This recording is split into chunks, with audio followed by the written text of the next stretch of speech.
Hoje a gente vai mergulhar fundo em Discipulado de Dietrich Bonhoeffer. Olha, esse é um dos livros mais provocadores do século XX.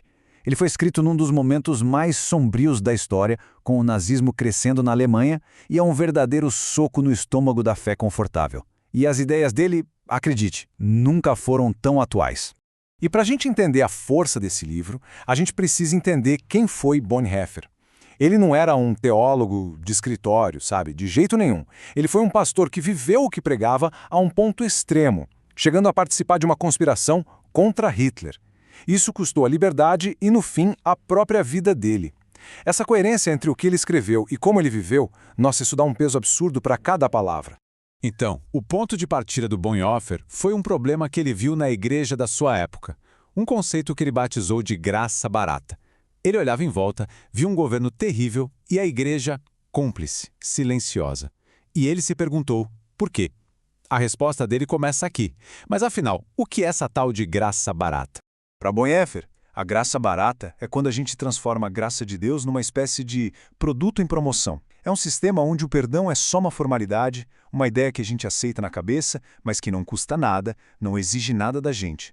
É aquela lógica de que, Jesus já pagou a conta, então tá tudo liberado, sem nenhum compromisso de verdade.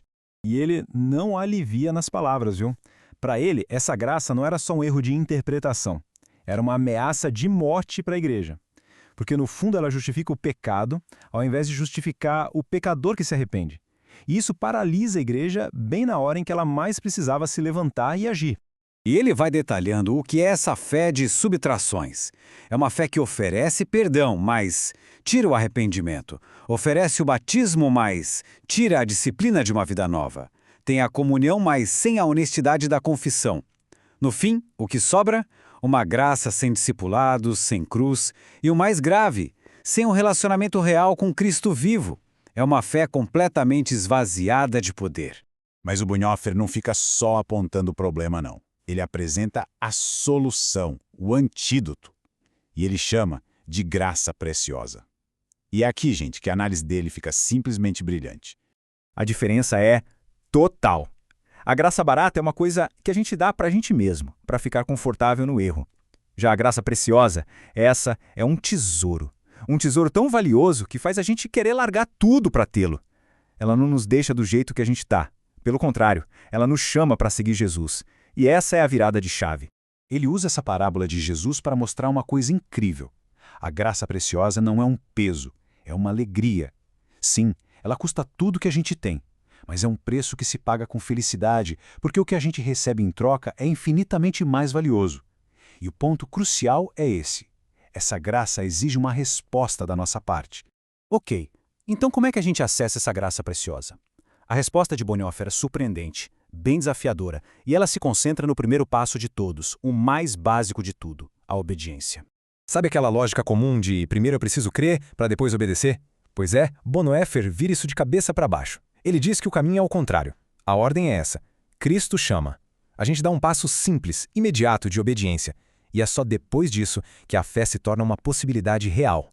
Essa frase aqui é talvez uma das mais radicais do livro inteiro. A fé não é um pré-requisito para obedecer. A obediência é o que nos coloca no caminho onde a fé pode nascer e crescer. Então, se alguém reclama, eu não consigo crer, Bonhoeffer basicamente pergunta, tá, mas em que ponto você está se recusando a obedecer? É muito forte. E essa pergunta ecoa com força até hoje, não é? O que significa esse chamado para uma ação tão radical no nosso contexto, no nosso dia a dia? Eu quero muito saber o que vocês pensam sobre isso. Deixem aqui nos comentários. E se essa análise está ajudando, já sabe, né? Deixa aquela curtida, segue o canal Pneuma BR e ative as notificações para não perder os nossos próximos conteúdos.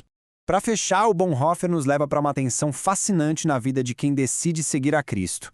Ele explora uma aparente contradição sobre como a nossa fé deve aparecer ou não para o mundo. De um lado, Jesus deixa claro, a vida de um discípulo é, por natureza, visível. As nossas ações, o nosso jeito de viver diferente, tudo isso tem que ser como uma luz, uma cidade no alto da montanha que todo mundo vê e que aponta para Deus.